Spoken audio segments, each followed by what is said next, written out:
श्री हरिवंश। श्री हरिवंश महाराज जी, वैदिक दर्शन के अनुसार प्रकृति, माया और कर्म के नियमों के बीच में क्या संबंध है? प्रकृति के 3 गुण हैं, सतोगुण, रजोगुण, तमोगुण। आपको पता है? उसी माया को प्रकृति कहते हैं, प्रकृति को ही माया कहते हैं। भगवान की जो रचनात्मक शक्ति है उसी को प्रकृति कहते हैं। भगवान की कृति है, ये भगवान की रचना है, जानते ना? तो रचना को कृति कहते हैं ना, तो उसी को हम प्रकृति कहते हैं। 3 गुणों से युक्त है ये, सतोगुण, रजोगुण, तमोगुण। और इससे प्रेरित होकर के जो होते हैं उन्हें कर्म कहते हैं। जो भगवान की इच्छा शक्ति है, वो जो भगवान की रचना शक्ति है, उसको प्रकृति कहते हैं। और भगवान ने 3 पावर उसमें दिए हैं, एक सात्विक, एक राजसिक, एक तामसिक, एक सृजन, एक पालन, एक संहार। और इससे प्रेरित होकर जो कर्म होते हैं उन्हीं को कर्म कहा जाता है। इससे प्रेरित होकर जो क्रियाएं होती हैं उन्हें कर्म कहते हैं। समझ गए जी महाराज जी, जैसे माया का जो रूप है, नहीं है, कोई रूप नहीं। मामा ने नहीं, अमा ने जो है ही नहीं। तो माया को फिर शास्त्रों में बुरा क्यों बताया गया? बुरा कहाँ भी नहीं कहा गया, भगवान की अर्धांगिनी शक्ति है। आप देखो, अभी शास्त्रों का आपको ज्ञान ही नहीं पूरा। आदि शक्ति जे ही जगो उपजाया, सो अवतरी मोरी यह माया। तो सीता जी के लिए कह रहे हैं कि आदि शक्ति जो जगत को उत्पन्न करने वाली महाशक्ति माया है, वो मेरे साथ अवतरित होगी। मनुष्य रूपा जी से कह रहे हैं हम गलत चल रहे हैं, हमारा उस गलत चलने के सुधार की बात कही गई। माँ बुरी है क्या? महामाया जगदम्बा है कहा गया है नहीं? देवी को महामाया कहा गया, तो हमारी अम्मा है ना। अब अम्मा को हम गलत दृष्टि से देखें तो थप्पड़ खाएंगे कि नहीं खाएंगे? तो बस यही हमारी गलती है, हमको अपनी गलती सुधारने को कहा गया है। माया बुरी क्या है हमें बताओ? ये माया है, ये माया है, ये माया है, ये माया है, ये माया है। गो गोचरु जहां लघु मनु जाई, सो सब माया जानहु भाई। अब इस माइक से हम भगवत चर्चा करते हैं तो पवित्र हो गया ना, नाम कीर्तन कर रहे हैं तो बंधनी हो गया ना। और इससे हम गाली देने लगे, बुरा बोलने लगे, तो अब बुरा हो गया ना। तो माइक बुरा है, वाणी बुरी है, या हमारा बोलने का तरीका बुरा है? बोलने का तरीका सुधारने की बात कही गई है। हम माया का जो दुरुपयोग कर रहे हैं वो हमारे बंधन कारक है। नहीं तो माया रोटी है, माया पानी है, माया ये शरीर है। वही रोटी पानी पाके इस शरीर से हम तपस्या करते हैं, हम भजन करते हैं, तो आप हाथ जोड़ रहे हो। हम जो बुरा प्रयोग है हमारा वो बुरा है। हमारे में बल दिया है, हम किसी को बचा सकते हैं, किसी की सेवा कर सकते हैं, किसी का सहयोग कर सकते हैं। अब हम किसी का शोषण कर सकते हैं, किसी को मार सकते हैं, किसी को दुख दे सकते हैं। अब इसमें हमारे विचार गलत है या माया गलत है? विचार। तो हमको विचार शुद्ध करने की बातें शास्त्रों में मिली है। कहीं भी माया बुरी कही गई तो हमें बताओ कि ये माया बुरी है। मान लो हमारी बहन है तो बहन है, और दूसरे की बहन है तो हम माया कह देंगे उसे क्या? स्त्री माया नहीं है। तुम्हारे विचार में जो बैठ गई है दुर्गंध, जो दुर्विचार, उनको त्याग दो। तो अपनी बहन तो पास खेले बैठे, हमें क्या बुरा लगेगा? विषय वस्तु के संदर्भ में कह रहा था, सांसारिक जो विषय वस्तु है वो भी एक माया का रूप है। हाँ, कौन सा विषय? जहर है, पहले हमारे जहर है, मारता है ना, लेकिन जहर को जब डॉक्टर शोधते हैं ना तो जीवन बचाने का काम करता है ना। ऐसे क्यों मरो जहर खा के? वही जहर जीवन देता है जब डॉक्टर से शोध के। कुछ बुरा नहीं बचा है। हर चीज की बहुत आवश्यकता है, हर चीज की आवश्यकता है। आप कौन सी ऐसी क्रिया, कौन सी ऐसी, उस पे आप बिंदु पे रखो, हम आपको बताते हैं गलत क्या है। ऐसे रखो। जहर से ज्यादा बुरा क्या चीज होती है? लेकिन जहर जीवन बचाने के काम में आता है। ऐसे ऐसे इंजेक्शन जो जहर के इंजेक्शन दे तो जीवन बच जाएगा। ऐसे बच्चा, भगवान ने सारी चीज सदुपयोग के लिए बनाई। हम जो दुरुपयोग मानव होकर के कर रहे हैं, पर यही खतरनाक बात है। अगर हम दुरुपयोग छोड़ दे तो बच्चा कुछ बुरा नहीं है, कुछ बुरा नहीं। शौचालय बहुत बुरी चीज है, लेकिन रसोई तभी सफल है जब शौचालय की व्यवस्था हो, है ना? देखो ये रसोई है, यहां से जाती हो, यहां शौचालय है। हमें लगता है कि अगर हम सही चल रहे हैं तो बुरा कुछ है ही नहीं, और हम बुरे चल रहे हैं तो सही कुछ है नहीं। तो इसमें हमारी दृष्टि हुई या इसमें भगवान या कोई माया या कोई प्रकृति। कितना सुंदर सब कुछ है। जब हम सुंदर विचार वाले हैं तो कितना सुंदर सब कुछ भगवान ने रचा है, और असुंदर विचार वाले हैं तो कितना असुंदर है। तो ये दृष्टि हमारी वैसी सृष्टि हो गई, कहीं कुछ गलत नहीं बच्चा। महाराज जी, जैसे शास्त्रों में लिखा हुआ है कि भ्रम सत्य जगत मिथ्या, तो हम भ्रम को ऊपर रखते हैं, तो ये जगत ही माया भी नहीं तो आप और आगे फिर चलो ना, सवाल पहले हल थोड़ी हो गया इतने से। ब्रह्म सत्यम जगन मिथ्या से सवाल हल हो गया क्या? सवाल शुरू हुआ है, सवाल हल होता सर्वम खलमिदम ब्रह्म ने नानास्ति किंचन। अधूरा ज्ञान तो संशय में फंसा देता है, पूरा ज्ञान पढ़ो।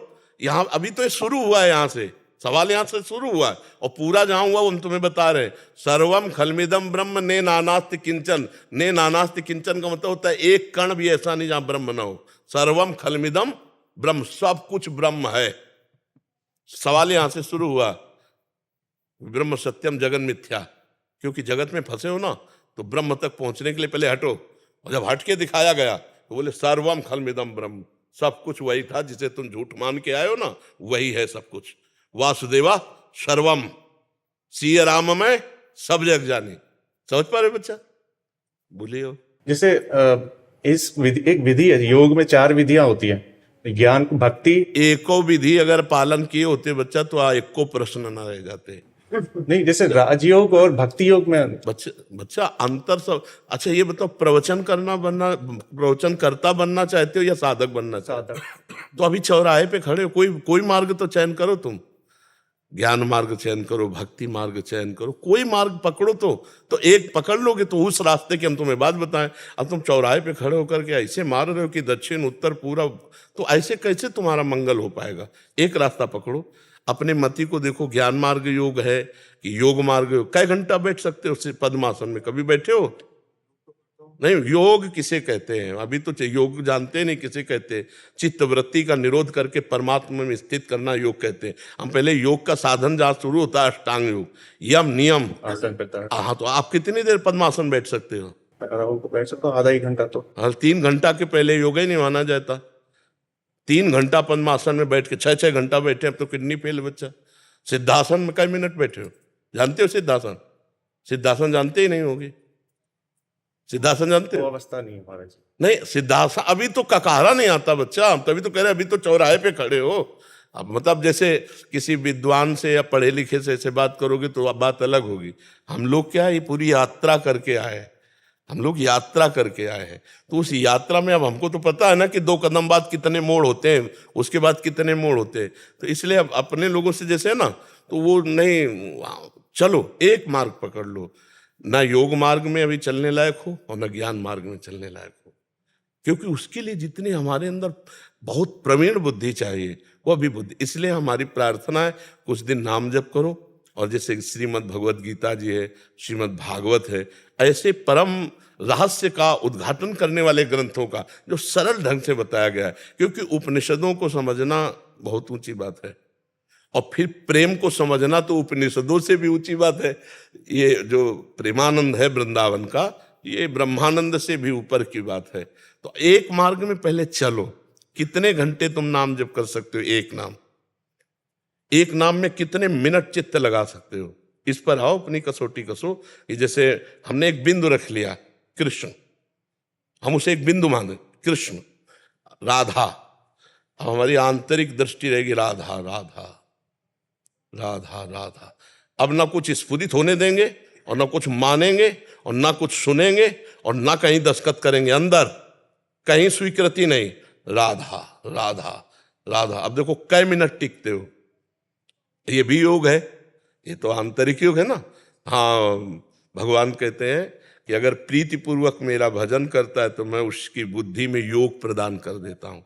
तेषाम सतत युक्तानाम भजताम प्रीतिपूर्वकम ददामि बुद्धि योगम तम येन माम उपयान्ति ते। तो चलो बच्चा, जब तुम्हारे अंदर काम सतावे उसको ना करो, जब क्रोध सतावे उसे पी जाओ, लोभ सतावे उसको पी जाओ, ममता सतावे ज्ञान के द्वारा काटो उसे। तब तो हम शुरुआत हुई परमार्थ की। अब क्या अपने लोग बातें बहुत छत की करते हैं और चल नहीं पाते प्रथम सीढ़ी में, तो उसे कोई लाभ नहीं मिल पाता। लाभ का मतलब जो हमें आत्मानंद मिलना चाहिए, भाई इस परमार्थ में बच्चा लाभ मिलना चाहिए, आत्मानंद का अनुभव होना चाहिए। बिना आत्म सुख के हमें इन सब बातों में क्या लाभ मिल पाएगा। इससे प्रवचन करता अच्छे बन सकते हो, प्रवचन करता तो बन सकते हो कि फर्राटेदार प्रवचन और उससे लोग प्रणाम नमस्कार, लेकिन जो आंतरिक सुख चाहिए वो तो नहीं मिलेगा ना, वो मिलेगा चलने पर। तो गीता भागवत का स्वाध्याय करो, नाम जप करो और जितेंद्रियता पर आओ। श्रद्धावान लभते ज्ञानम तत्परा संयतेंद्रिया। जो श्रद्धा, जैसे आप श्रद्धावान हो, आप ज्ञान अर्जन करना चाहते हो, तो अब जो ज्ञान अर्जन हो रहा है तो आपको लग रहा है कि काम क्रोध लोभ मोह ये जो हमें गुलाम बनाए हुए हैं, इनको हमको अधीन करना चाहिए। यहां से शुरुआत करो। जो आपको परास्त करने, मुझे खाना ही नहीं खाएंगे, नहीं मुझे देखना नहीं देखेंगे, मुझे सुनना नहीं सुनेंगे, हर इंद्री कंट्रोल में होती चली जा रही है। और फिर जो हम दिखाना चाहते हैं वो देख, और जो सुनाना चाहते हैं वो सुन। अभी तक जो तू दिखाता रहा मन, वही देखता रहा। आज अब मैं दिखाऊंगा गुरु बल से, और तुझे अब देखना होगा।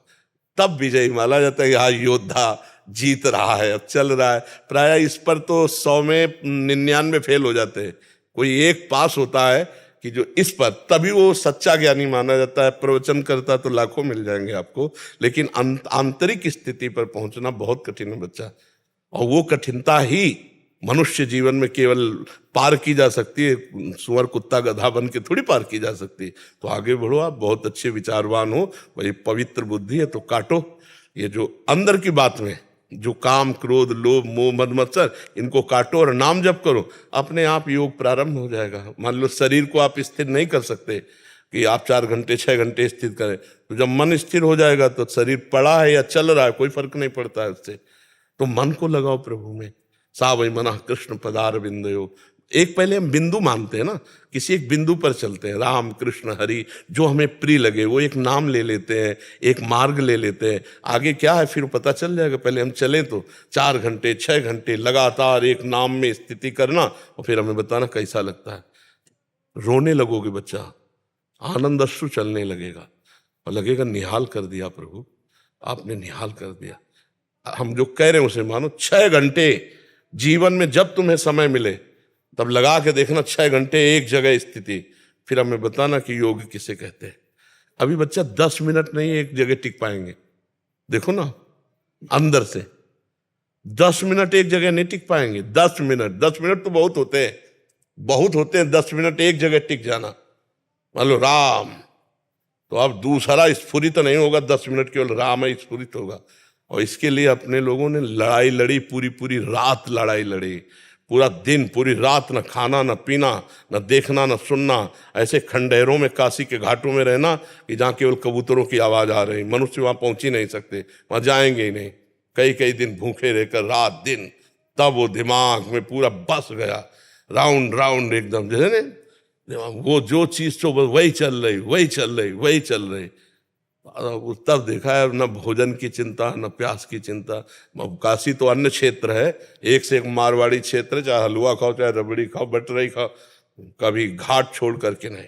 एक निष्ठा एक नियम जो हमारे पास आ जाएगा वही पाएंगे। तो महादेव जी भी कृपा करके देखते थे परीक्षा, देखते हैं कैसे। तो कई कई दिन जब भूख से व्याकुल चित्त होता, उसी समय मंत्रा का, ए तू देह नहीं है, ये प्राणों का धर्म है भूख प्यास, तेरा धर्म नहीं, तो इनका साक्षी है, बस साक्षी मात्र। कभी उदास नहीं हुई, कभी आज भी। तो जब तक सच्चिदानंद का अनुभव नहीं तो बच्चा माया से नहीं लड़ सकते। माया का मतलब यही, इसी से नहीं लड़ सकते। ये बहुत दुरंत है।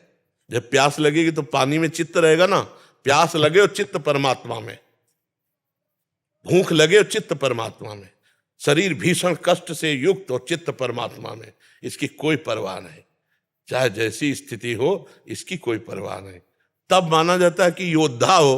अब अभी केवल एक पटाखा छूटा हो भाग पड़े नहीं, और बोले घर में अपने पत्नी के सामने कह रहे थे हम बहुत बड़े शूटर हैं नहीं राइफल के, और पटाखा छूटा भाग पड़े। तो अब एक छोटा सा कष्ट आया भाग पड़े परमार्थ, बोले हमारी श्रद्धा खत्म हो गई, हमारा भी ये हो गया वो। ये योद्धाओं का काम है कि जैसे हजारों घाव लगे फिर भी दुश्मन की तरफ बढ़ता चला जाए, ऐसे ही लक्ष्य की तरफ बढ़ता चला जाए, हर कष्ट हर बात में हम अविनाशी हैं, अविनाशी के बच्चा है, भगवान का अंश हूं मैं, फिर आगे बढ़ो।